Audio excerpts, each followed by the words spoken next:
aqueles que não conhecem a Fátima, ela fez uma visita com amigos dela do Castelo, que trabalhava na altura no Castelo de São Jorge, aqui ao SEPAS, e ficou fascinada com as nossas coleções e veio oferecer as suas, demonstrar esse interesse e oferecer os seus préstimos para colaborar connosco. E desde então, incluindo o tempo da pandemia, no seu dia de folga tem colaborado com o SEPAS. Portanto, eu publicamente quero agradecer à Fátima essa colaboração que tem sido preciosa e que infelizmente sofreu um terremoto, mas por fruto dos anteriores executivos que destruíram 1 ano e meio do nosso trabalho. Mas pronto, isso vamos propor outra vez, com paciência e determinação, a rever outra vez aquilo que estávamos a fazer no nosso trabalho. A Fátima, além de ser historiadora, tem um longo currículo, não só no Castelo de São Jorge, onde às vezes representavam José Ricos, não é? Sim. Pós-turistas. E outros personagens históricos que habitaram aquele castelo, assim como hoje em dia faz muitas visitas guiadas também para turistas na cidade de Lisboa, que ela conhece bem, então conforme o tempo disponível que eles têm, assim, o percurso e a dificuldade do percurso é estudado e é escolhido pelos diversos grupos de turistas que ela acompanha. Portanto, conhece bem a nossa cidade. Em relação ao tema que ela hoje nos traz aqui, o terremoto, vem a propósito, porque de facto o SEPAS nos últimos 3 meses teve um verdadeiro tsunami aqui dentro e, portanto, o tema está perfeitamente adequado. E quando ela propôs apresentar o tema do terremoto, eu achei que não podia estar mais adequado. Por analogia. Pronto, é um tema que, como o Pombinho já referiu, revolucionou na altura a Europa, porque as notícias não eram conhecidas no 92º como hoje são, mas mesmo assim, passado poucos dias, toda a Europa sabia que Lisboa estava por terra, desfeita, e foi um cataclismo mesmo em toda a Europa, porque nunca tinha acontecido um terremoto tão violento e uma cidade tão destruída. Hoje já nos habituámos a ver outras cidades destruídas, com milhares de habitantes mortos, e, portanto, passou a ser um tema mais comum, mas na altura na Europa nunca tinha acontecido nada. Se não nos remontarmos ao tempo dos romanos, sim, houve vários terremotos e vários tsunamis e cidades destruídas, como a cidade de Herculano ou de Pompeia, bem conhecidos, mas isso remete-nos para o século I. Portanto, no século XVIII, de facto, foi um verdadeiro tsunami, aquilo que invadiu não só a cidade, mas também um pouco toda a Europa, por aquilo que podia acontecer aqui bem ao pé da porta dos outros. Portanto, a Fátima vai-nos trazer este tema e eu também estou curiosa em saber o que é que ela nos vai trazer. Portanto, obrigada por vossa presença e obrigada, Fátima. Muito obrigada. Muito obrigada.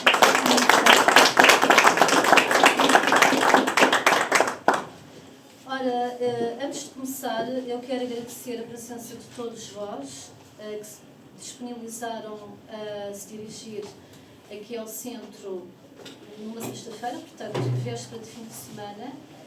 Para mim é uma alegria muito grande e muito grata mesmo pela vossa disponibilidade. Antes de mais, eu vou dar aqui uma ressalva. Eu não sou especialista, digamos, sismógrafa, enfim, quando se fala de termos científicos, eu iria talvez falar mais sobre aspectos históricos, porque é a minha área. É aquela área pela qual eu tenho mais conhecimento e sinto mais desenvoltura e sou mais apaixonada, que é falar justamente sobre eventos históricos. Embora faço aqui uma apresentação sobre as placas tectónicas, portanto, onde possivelmente teria surgido, enfim, o epicentro e por aí fora, essas partes, digamos, um pouco mais técnicas, mas irão perceber que a essência, o conteúdo e o espírito da minha palestra vai ressaltar muito mais a parte histórica. E eu espero sinceramente que seja este diálogo que irei ter convosco, que irá sortir da vossa parte interesse e entusiasmo em ouvir. Pronto, então vamos começar. O título, portanto, o terremoto de 1755, o mal sobre a Terra. Porquê? Porque, na verdade, devido a um conjunto de fatores nunca antes vivenciados assim, a uma escala tão grande, tendo em conta que sim, que a humanidade já tinha sofrido outras catástrofes, mas nós estamos na época moderna, portanto, 1755, ou seja, a época moderna, pelo menos durante este espaço de tempo, sabemos que houve um terremoto grande em Lisboa em 1531 e houve este, mas foi realmente assustador. Permitam que eu inicie a palestra recitando um poema de Voltaire que se intitula O Desastre de Lisboa. Então vai assim: ó infelizes mortais, ó deplorável terra, ó agregado horrendo que a todos os mortais encerra, exercício eterno que inúteis dores mantém, filósofos iludidos, quebradais, tudo está bem. Acorrei, contemplai estas ruínas malfadadas, estes escombros, estes despojos, estas cinzas desgraçadas, estas mulheres, estes infantes, uns nos outros amontoados, estes membros dispersos sobre os mármores quebrados. 100.000 desafortunados que a terra devora, os quais, sangrando, despedaçados e palpitantes, embora enterrados, com os seus tetos, terminaram sem existência, no horror dos tormentos, sua lamentosa existência. Aos gritos, balbuciados por suas vozes expirantes, do espetáculo medonho das suas cinzas fumegantes, direis vós, eis das eternas leis o cumprimento, quem de um Deus livre e bom requer o discernimento. Direis vós, perante tal amontoado de vítimas, Deus vingou-se, a morte deles é o preço dos seus crimes? Que crime? Que falta cometeram estes infantes? Sob o seio materno, esmagados e sangrentos, Lisboa, que não é mais, teve ela mais vícios que Londres, que Paris, mergulhadas nas delícias. Lisboa está arruinada e dança-se em Paris. Ide interrogar as margens do Tejo, revolvei os escombros deste sangrento despejo. Perguntei aos moribundos nesta morada de pavor, se é o orgulho quem clama, ajudai-me, Senhor. Ó céus, tende piedade do humano fadário. Tudo está bem, dizeis vós, e tudo é um bem necessário. Mas quê? O universo inteiro, sem este abismo infernal, sem engolir Lisboa, teria estado em maior mal? Portanto, este poema vem a propósito do Cândido e o otimismo, escrito por Voltaire, portanto, em que havia uma disputa, um diálogo, um debate muito aceso, portanto, na linha iluminista de filosofia da época século XVIII, em que nós temos filósofos que diziam: nós vivemos no melhor mundo possível, no melhor dos mundos. E Voltaire debate-se: tenho mesmo a certeza que otimismo exacerbado é este. Já lá iremos depois, mas para já vamos continuar. Portanto, aqui estamos. Poema sobre o desastre de Lisboa, em, portanto, título original. Ora, muito bem, vamos começar aqui então pela parte científica das placas tectónicas e placas que se movem. Bom, existem várias teorias, tendo em conta que ainda até à data presente não há nenhum cientista, nenhum sismógrafo que possa mesmo afirmar de uma forma coerente que Portanto, o epicentro surgiu a partir da falha Açores-Gibraltar ou da falha do Marquês de Pombal, como já irei adiantar. Portanto, a verdade, de facto, é que nós temos estas falhas na costa portuguesa, não muito distante, principalmente a sul da costa vicentina, a uns 250 km, que é onde incide, portanto, aqui esta falha. As placas tectónicas são blocos enormes de rocha, portanto, podem variar entre 50 a 250 km de extensão e atualmente elas podem ser detectadas a partir do GPS. Portanto, todas as placas têm limites com as placas vizinhas, não é? Como há pouco nós verificámos isso no gráfico, e existem principalmente 3 tipos de placas que originam os terremotos. São elas a convergente, a transformante e a divergente. Pronto. Todas elas com características diferentes, portanto, umas fazem fricção, outras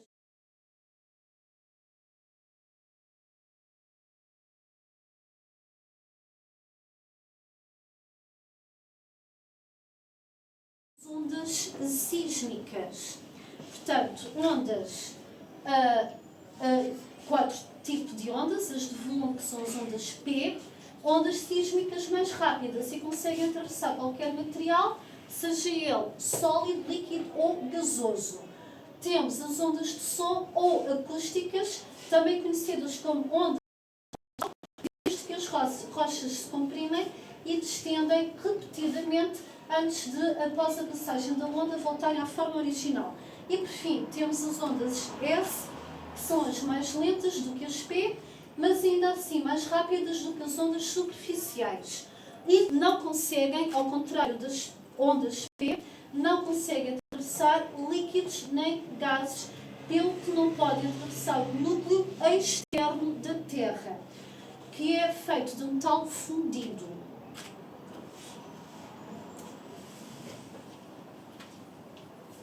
Temos também os 4 tipos de ondas sísmicas a continuar. As superficiais, estas são as superficiais.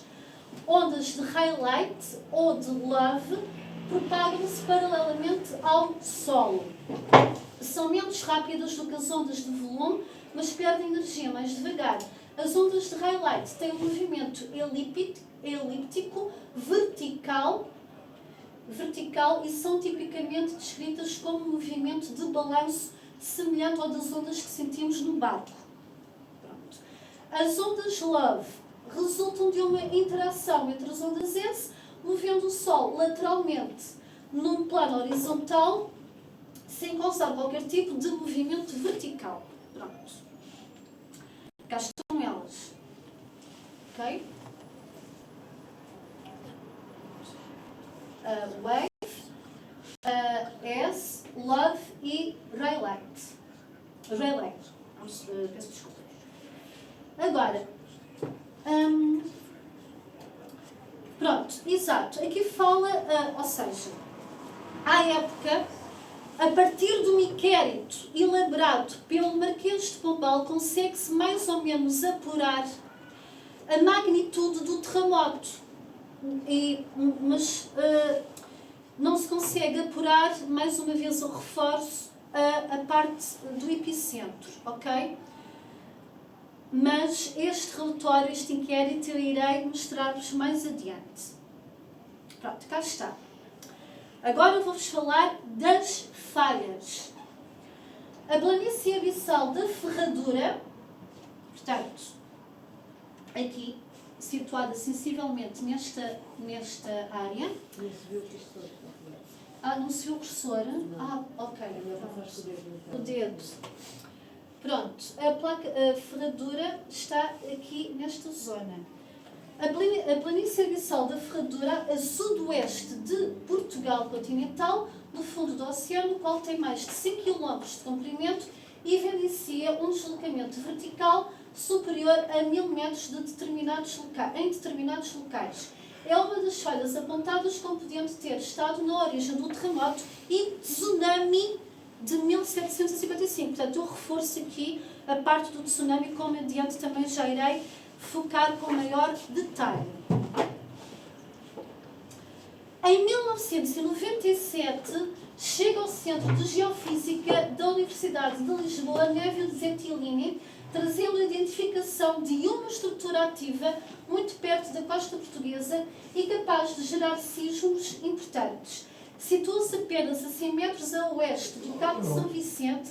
Esta falha, dada a sua localização e imponência, foi de imediato considerada como a candidata à origem do sismo de 1755. O nome dado à falha é Falha Marquês de Pombal. Pronto. Cá está ela, aqui, portanto, situada a 100 metros da costa. 100 km da costa. Cá está ela aqui. Falha Marquês de Pombal. Olha, consegues agora indicar a Ana que é a bacia da ferradura? A bacia da ferradura fica a sudoeste, portanto, fica também, mas fica tudo muito próximo, sabes? É que fica mesmo muito próximo. Perdão. Os estudos então realizados apontam a falha do Marquês de Pombal ter uma orientação aproximada norte-sul, cá está, né? Mas a sua extensão ser de apenas 60 km. Vou agora passar à parte histórica, que é aquela que sinceramente me sinto um pouco mais à vontade. Quem não viu Lisboa não viu coisa boa. Vamos aqui fazer então um apontamento sobre Lisboa, contextualizar a parte histórica de Lisboa à data do terremoto. Nós estávamos no antigo regime, portanto, ou seja, absolutismo. Temos um rei que é o Senhor Poderoso, portanto, é ele que dá as ordens. Não há uma monarquia constitucional. Isso surge mais tarde, só no século XIX, com Dom Pedro. O que é que acontece? Temos Dom José, mas vamos recuar até ao reinado de Dom João V. E o que é que houve no reinado de Dom João V? A chegada de ouro e pedras preciosas a partir do Brasil, não é? A nossa antiga colónia, Minas Gerais, etc. Portanto, e a partir daí, grandes edifícios muito importantes, não só pela sua beleza artística altamente ornamentada do barroco português por excelência, bastante apreciado na época e que Dom João V era bastante apreciado de arte e beleza, mas também de edifícios públicos importantes para a própria sociedade. A exemplo disso temos o Aqueduto das Águas Livres, por exemplo. Temos a Biblioteca Joanina na Universidade de Coimbra. Temos igrejas, temos o Convento de Mafra, a Igreja de São Roque, a belíssima Capela de São João Batista. Irei-vos mostrar agora de seguida essa exuberância, portanto, da época. Portanto, exato, estávamos a falar antigo regime. Portanto, Lisboa era uma cidade profundamente católica, portanto, o rei era muito supersticioso também, havia muitas procissões, etc., muitas igrejas também em Lisboa. Lisboa tinha 100 e tal igrejas, para nós termos uma ideia. E agora de seguida passemos então às gravuras que eu tenho aqui para vos mostrar. Ora, aqui está. Vamos começar pelo terreiro, Paço, ou seja, aqui era o Paço Real. Eu estava-me a adiantar para o terreiro do Paço. Então vamos explicar. É assim, século XVI, o rei passa a viver onde está atualmente a Praça do Comércio. O nome atual, ou seja, a partir do terremoto passa a ser Praça do Comércio, mas era conhecido por Terreiro do Paço. Pois aí, justamente, se construiu o Paço Real a partir de Dom Manuel, a Conde da Viagem Vasco da Gama. Pronto. Então, ou seja, imagina, não é? Nós temos a Praça do Comércio e temos dois torreões. Quem está a olhar para o rio, não é? Imagina, vocês estão a olhar para o rio, do vosso lado direito têm o torreão poente e do vosso lado esquerdo têm o torreão nascente. Então, o Paço Real estava situado do lado poente. Era a torre que agora está, portanto havia esta torre, que era do Paço, está bem?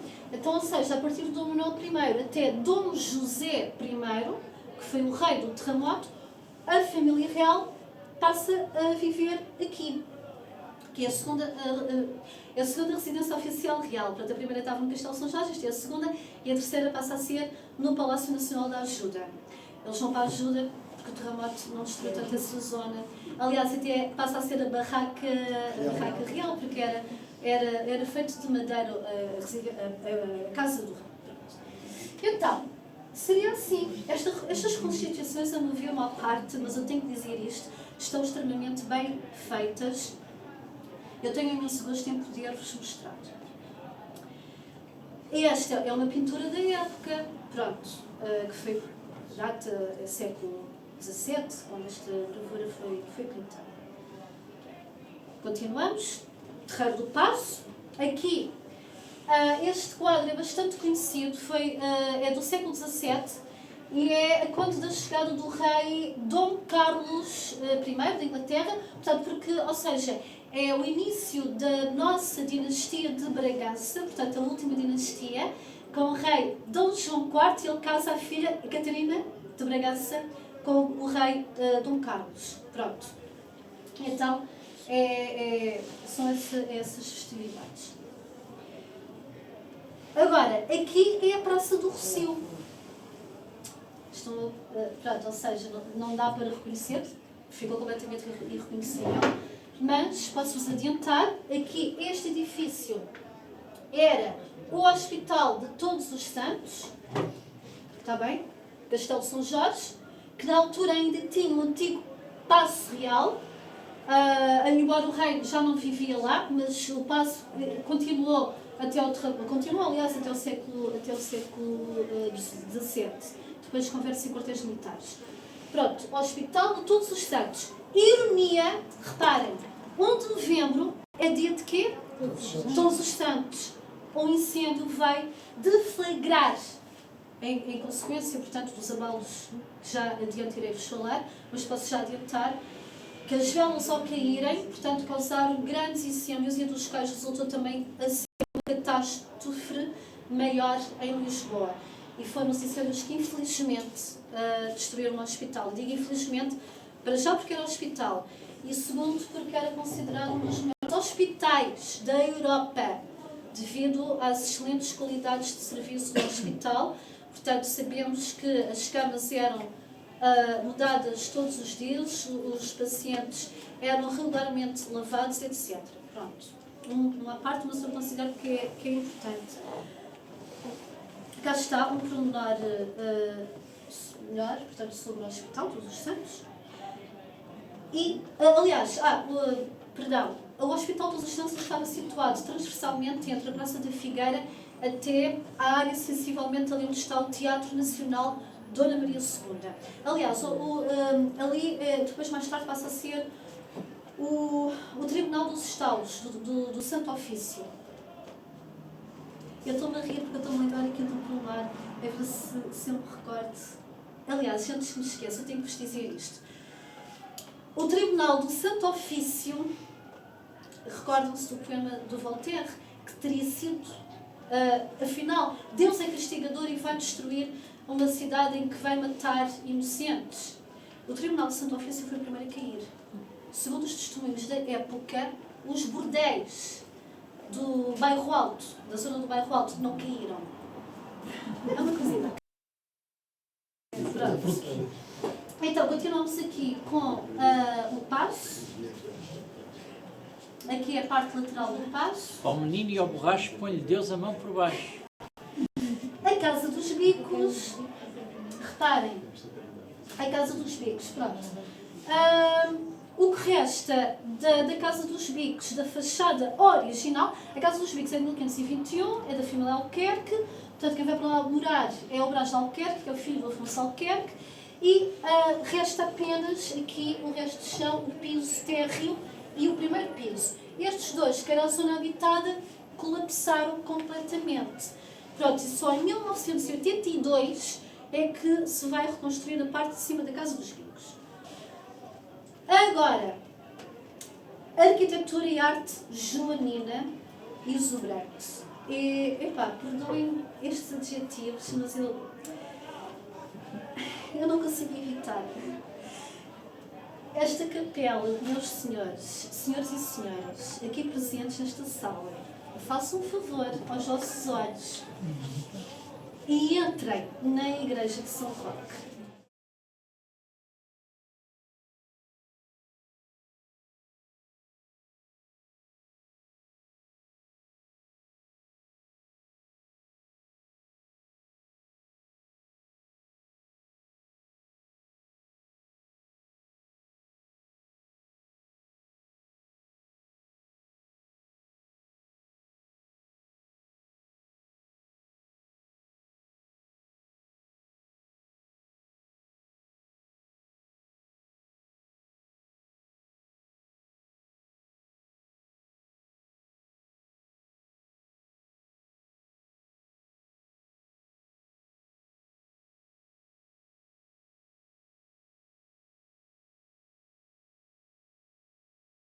Feita em Itália pelos melhores orifes e artistas italianos, comensurada por Dom João V.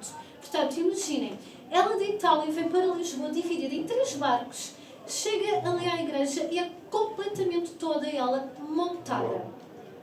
Aqui não dá para ver pormenores, mas, por exemplo, posso só adiantar, este chão que vocês estão a ver aqui, todo ele rendilhado com esta bela peça da esfera armilar, estas florinhas aqui todas à volta, todos estes rendilhados, isto é mosaico, ok? E estas pedras aqui que vocês veem azuis, nada mais é do que lápis lazuli. Só um detalhe. Adiante. Agora, quem não viu Lisboa não viu coisa boa. Pronto, continuamos aqui. Agora, isto é muito interessante, porque permite-nos ver. Esta é uma maqueta. Eu desde já passo publicidade, eu trabalho no museu, eu faço parte do Museu de Lisboa. Pronto, e eles já têm esta maqueta muito, muito, muito interessante, da qual eu recomendo vocês também visitarem. E daqui tem os pormenores, portanto, dos sítios, está bem? Não vos falei daqui. A Ópera do Tejo, isto, enfim, a Ópera do Tejo, ela foi inaugurada, tinha sido inaugurada nesse ano, só tinham feito para uma ou 2 peças e o terremoto arrasou completamente a Ópera do Tejo, completamente. Pronto. Agora, uma das maiores catástrofes naturais da era moderna. Pronto, por volta das 9h40 da manhã, não é? Com a durabilidade de entre 60 a 90 minutos, após os abalos, houve ondas de 5 metros de altura, vindas do Tejo e que inundaram a zona ribeirinha da cidade. É por isso que se diz-se Resves Campo de Ourique, porque as ondas não passaram de Campo de Ourique. Campo de Ourique está situado no ponto alto. Agora, o sismo semeou destruição e morte em Portugal, Espanha, Marrocos, tendo os efeitos da vibração sido observados um pouco por toda a Europa, naturalmente. Aliás, eu aqui não indiquei, mas sei, porque li bastante sobre o terremoto. Dias antes do sismo ter começado, as fontes de água de Lisboa eram lamacentas. A pessoa que queria abrir água, não corria água, era lama que vinha. E além do mais, por exemplo, na Escócia, imaginem a distância, na costa da Escócia e da Inglaterra, as ondulações lá revelam ser um pouco instáveis. Não era habitual também. Portanto, houve sinais deste terremoto dias antes dele próprio acontecer. Até, aliás, há quem diga que o próprio dia era um dia muito calmo, muito quente, não havia vento praticamente nenhum. Contam também que a terra, ela fez um barulho ensurdecedor, assim, uma coisa medonha, e que de repente abriu brechas gigantes das quais tragavam casas inteiras. Portanto, há testemunhos que contam isso. Esta planta é muito interessante. Retrata a cidade antes do terremoto.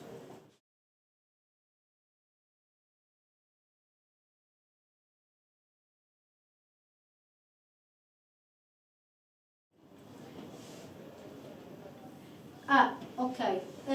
Pronto. Aqui já é pós-terremoto.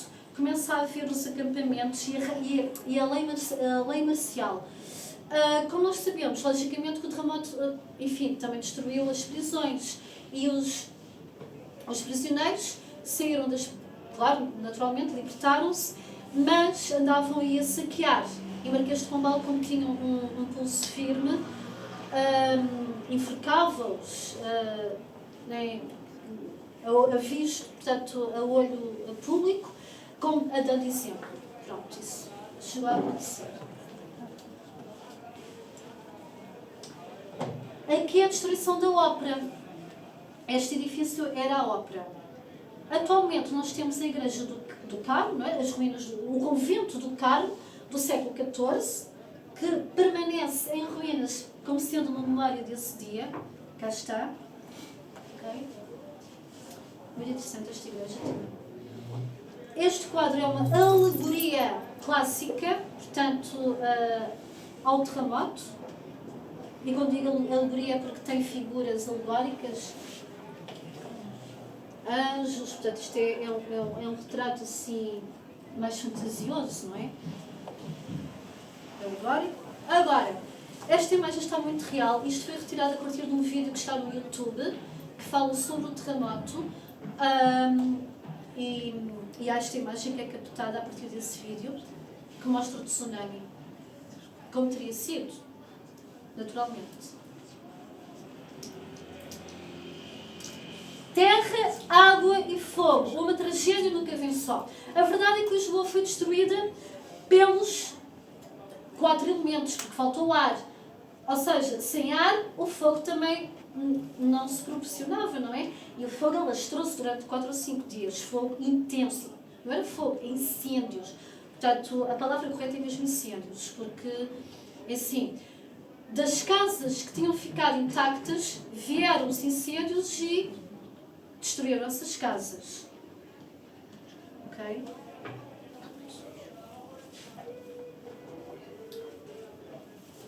O tsunami. Vamos começar pelo tsunami. Após os abalos, muita gente fugiu para o Terreiro do Paço. Exato. Ou seja, quando as pessoas se estavam a perceber que os tetos por cima das cabeças estavam constantemente a cair, começam a ficar apavorados. Eles não querem estar dentro de casa. As igrejas, que eram góticas, não é? Com aqueles tetos em forma ogival, são os primeiros a desabar. A maioria das vítimas da cidade morre dentro das igrejas. Porque, reparem, eu não sei dar um número exato de igrejas, mas vai entre 100 e tal a 200 igrejas que Lisboa tinha. E a verdade é que a maioria caiu. E agora imaginem a capacidade de número de pessoas que não ficou nos escombros das igrejas. Portanto, há uma estimativa de vítimas que vai... O número é muito variado, é muito disparo. Portanto, pode ser entre 30 mil e 50 mil pessoas que padeceram nos escombros. Mas, estava eu a contar-vos, a população, uma parcela da população, começa literalmente a correr para o Terreiro do Paço, que é um espaço amplo, mas tinha o quê? O rio à frente. Mal eles sabiam, porque reparem, já tinham sido devolvidos 2 horas depois dos primeiros abalos sísmicos. Pronto, e o tsunami chega por volta das 11 da manhã. Estão a perceber? Portanto, vão 2 horas a chegar à costa. Pronto. A massa de água transformou-se numa onda que atingiu cerca de 5 metros de altura. Ninguém estava à espera de outra catástrofe. As pessoas foram apanhadas de surpresa, não tinham onde se esconder, onde encontrar refúgio. As águas entraram por ruas e praças, arrastando madeiras, pedras e tudo quanto o mar encontrava pelo caminho. Inclusive os barcos que estavam aportados no porto, eram dezenas, que estavam portados lá, barcos portugueses, internacionais, não é? De comércio proveniente da Índia, do Oriente, as especiarias principalmente, era um negócio forte na época.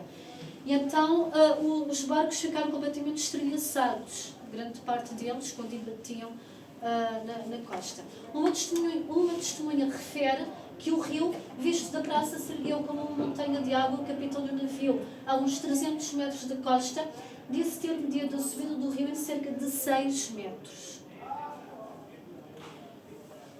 O tsunami destruiu muitos dos edifícios já fragilizados e matou muitos dos que tinham sobrevivido ao terremoto.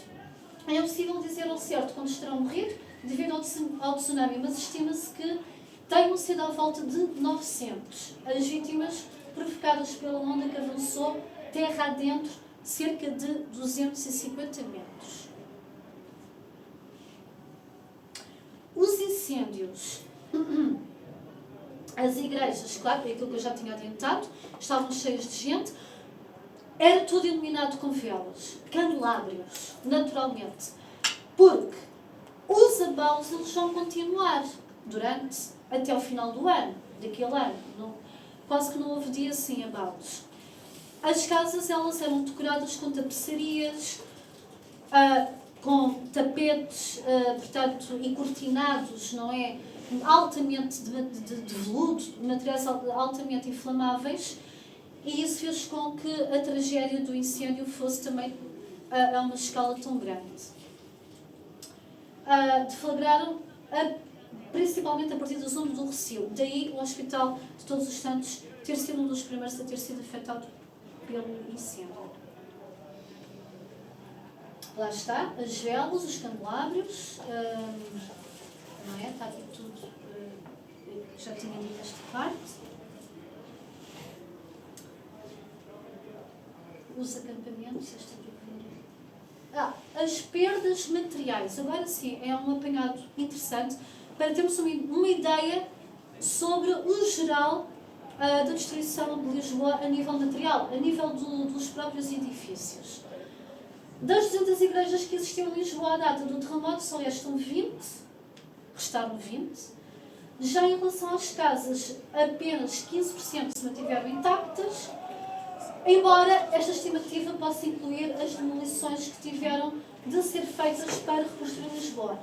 As fontes da época apontam para cerca de 30.000 a 35.000 habitações, correspondentes a 20.000 edifícios.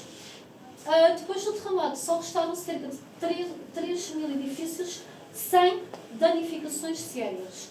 Onde poderia dormir, nenhuma parede era segura, estava tudo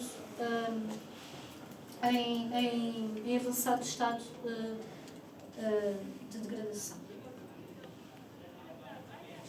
Os prejuízos, há outros prejuízos, nomeadamente a parte literária, não é? Estamos a falar, e também a parte religiosa no que respeita aos conventos. Então nós temos 53 palácios, 60 capelas, 46 conventos.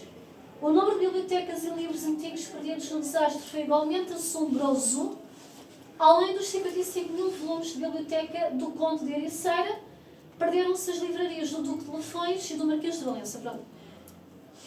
Temos uma ideia? Mais bibliotecas, não é? Pronto. Mais livros, etc. Agora vamos iniciar um tema muito interessante que trata do nascimento de uma nova Lisboa. Pronto. Quem vai seguir rumo a este projeto, além do Marquês de Pombal, temos dois homens muito importantes, são estes engenheiros, arquitetos e engenheiros e também ligados ao campo militar, que é o Eugênio dos Santos e o Carlos Mardel.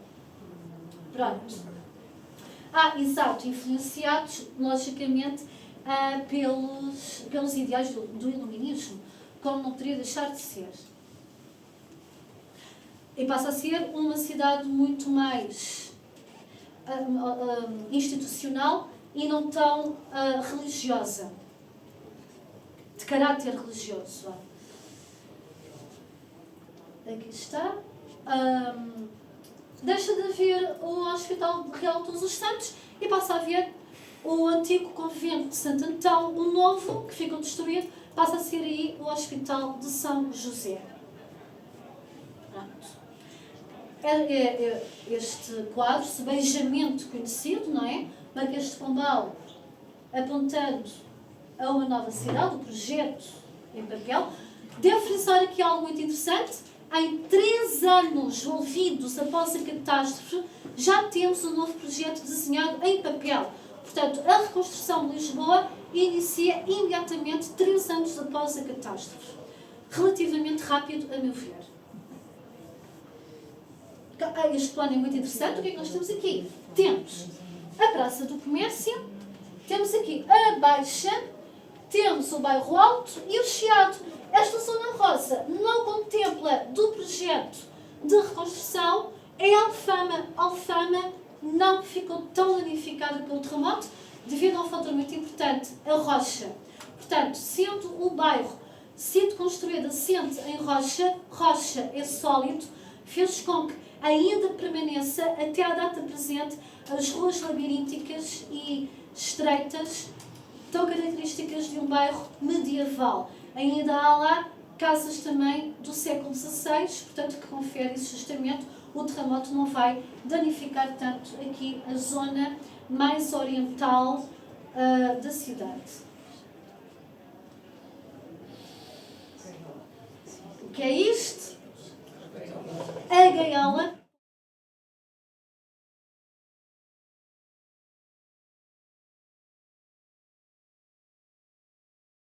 Há aqui uma curiosidade que eu não refiro aqui no PowerPoint, mas eu memorizei, que é assim: nós temos o Exército Real, temos uma placa de madeira e temos uma mesa em que está uma maqueta de uma casa, portanto, ou seja, houve várias maquetas a serem construídas, todas elas a fazerem testes, e temos o Exército a marchar com força na dita placa de madeira. Portanto, a casa em maqueta caía e tornava a cair, portanto, ok, este projeto não serve, até que temos o Exército a marchar a ver se o próximo projeto iria resistir. Se resistisse, era um sinal, seria esse justamente o projeto a seguir, a avançar para a reconstrução. E então foi aprovado a gaiola pombalina, que mais não é uma estrutura de madeira que vai desde a base do edifício até ao topo e que percorre todas as paredes do edifício, tendo alvenaria pelo meio, portanto, embutida entre as ripas de madeira. Atualmente ainda temos a gaiola pombalina, naturalmente, claro. Aliás, não se pode cortar, portanto, não é contra a lei, assim como também não se pode alterar as fachadas dos edifícios pombalinos, seja na Baixa, Bairro Alto e Chiado, e outras zonas.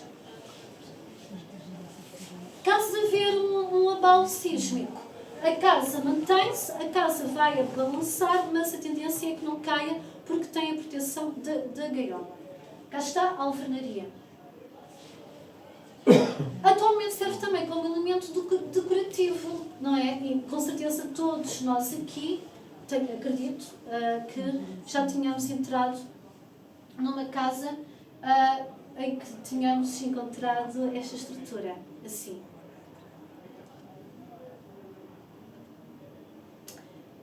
Estou a finalizar com esta pergunta. Eu iniciei a minha palestra com o poema do Desastre de Lisboa, de Voltaire. E nós temos aqui, a partir de Goethe, Wolfgang von Goethe.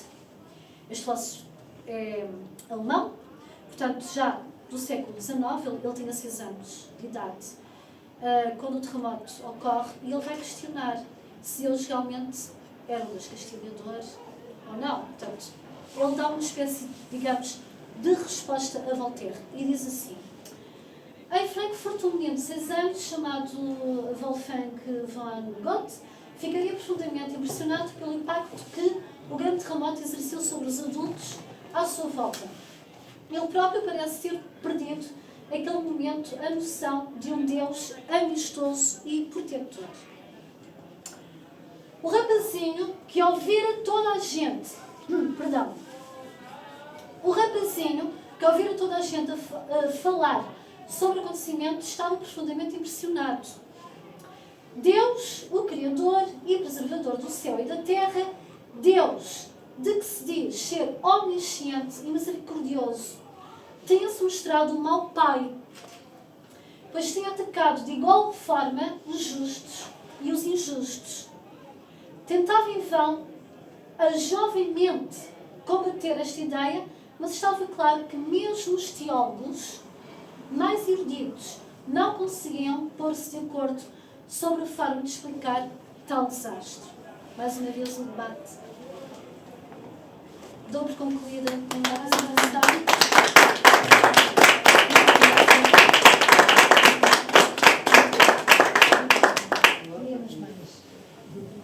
Posso só dizer uma coisinha?